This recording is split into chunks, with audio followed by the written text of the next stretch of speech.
Et bonjour à toutes et à tous, j'espère que vous allez bien, moi ça va. Bienvenue à tous dans cette review très en retard du chapitre 75 de Dragon Ball Super. Car oui, je n'ai pas pu réagir ni en live ni en vidéo depuis la sortie de ce chapitre il y a un mois. Donc on va le faire rapidement dans cette vidéo.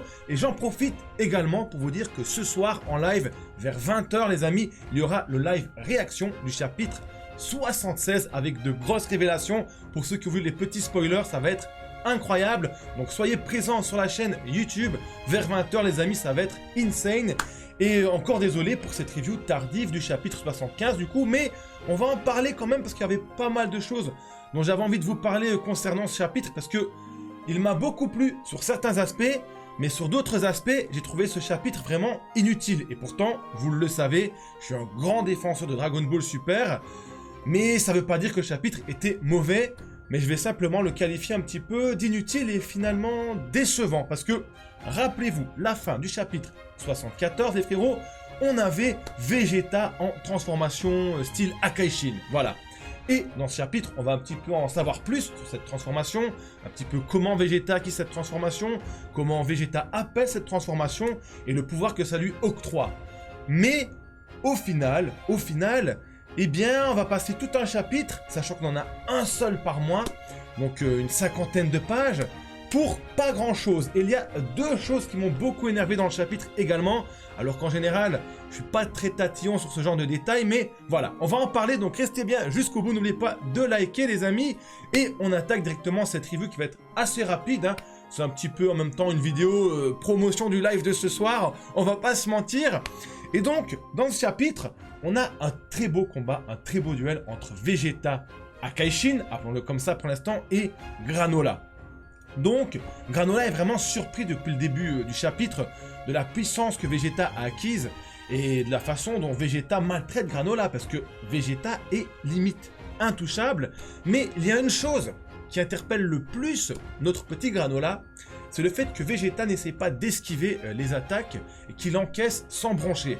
Et Vegeta va expliquer du coup pendant tout le chapitre que sa nouvelle transformation, sa nouvelle forme, il l'a acquise en s'entraînant contre Beerus, mais c'est Granola qui a fait jaillir ce pouvoir de lui. Donc c'est pendant le combat en lui-même qu'il a vraiment atteint ce stade. Donc ça c'est déjà un élément très important, parce qu'en gros, il nous explique que c'est pas directement avec l'entraînement de Beerus qu'il a acquis ce pouvoir, enfin il a acquis le pouvoir mais il n'avait pas la transformation, et là ça a explosé, ça a jailli. Il aime bien employer ce terme, et retenez-le bien, ce sera important pour la suite de la review et de la fin du chapitre. Donc cette forme de Vegeta, il l'appelle l'Ultra Ego. Et pour ceux qui ont lu le chapitre, c'est vrai que Vegeta, pendant tout le chapitre, maintenant qu'il a une nouvelle forme, vraiment très barbare, très sauvage, parce qu'il insiste là-dessus aussi, un peu en mode vraiment Saiyan à l'ancienne, voilà. On est là pour le combat, on est des Saiyans, ça coule dans nos veines, la bagarre, tout ça. Et bien Vegeta encaisse les coups, et plus il encaisse, plus il est puissant en fait. Un peu comme Bergamo dans le tournoi du pouvoir, mais voilà, c'est pas vraiment pareil, mais comme ça vous allez plutôt visualiser un petit peu le concept de la chose. Et Vegeta est de plus en plus puissant tout au long du combat contre Granola. Et Granola est paniqué, on voit enfin un Granola qui n'est plus très sûr de lui. Il y a même des doutes entre Granola et Hotmeal, donc un petit peu son cachet, parce qu'il dialogue avec lui. Hotmeal aime lui donner des conseils.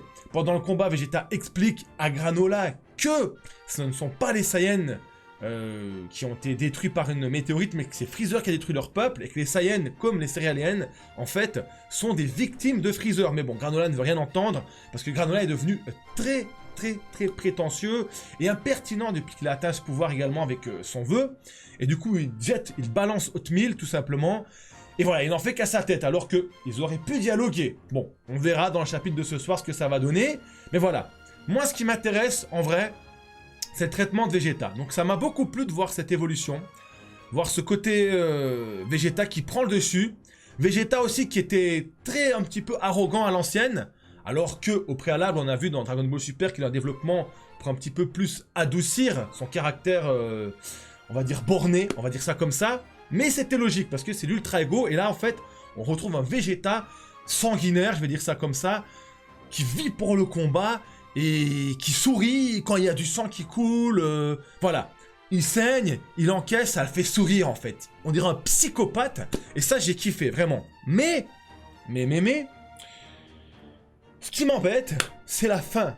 Parce qu'à la fin, eh bien on a tout ça pour rien. On a un petit peu, au final, Granola, qui va déjà power up pendant le combat. Donc, voilà. Et au final, on se dit, waouh, Vegeta, il a enfin peut-être atteint un stade un peu au-dessus de Goku. On sait que c'est toujours temporaire quand ça peut arriver.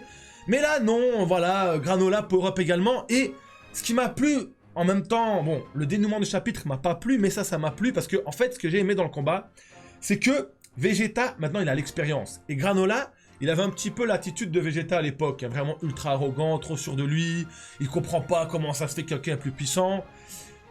Et là, du coup, bah, il savait un peu comment gérer ça, mais au final, Granola est vraiment puissant, parce que Granola a power up pendant le combat, donc il lui a déjà expliqué que lui aussi pouvait augmenter son pouvoir, mais ça n'a pas suffi, mais au moment où Vegeta a lancé une énorme attaque, eh bien, Granola a son deuxième œil qui est devenu comme l'autre œil, donc son œil spécial de sniper.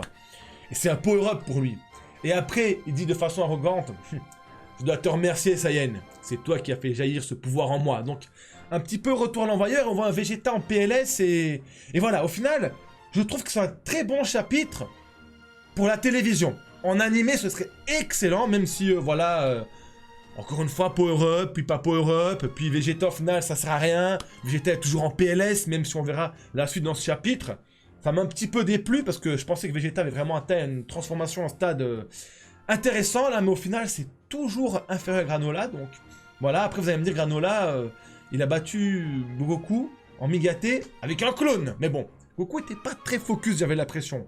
Vegeta a pu observer quand même, donc il a pu analyser le combat Goku-Granola et du coup il a pu être mieux préparé pour ce combat. Mais voilà, ça m'a déçu, sans non plus que je sois choqué. Moi je trouve, pour résumer en fait, eh bien ça c'est un chapitre d'animé en fait. Attention que, quand ça va sortir en animé, parce que ça finira par sortir, c'est obligé, il faudra absolument que ce soit bien réalisé. Si c'est mal réalisé, ce sera très moche. Mais si c'est bien réalisé, ça va être un épisode, enfin ça va peut-être se mettre sur 2-3 épisodes incroyables. Même si ça ne fait pas avancer l'histoire. Franchement, j'ai quand même bien apprécié. Donc voilà, c'est le côté positif. Et deuxième point, parce que là j'ai parlé du positif et un petit peu de ce que j'ai pas trop aimé en même temps. Mais le deuxième point négatif, pour ceux qui ont vu, c'est Goku qui se relève et qui se soigne. Il se soigne un peu comme Dende, lui.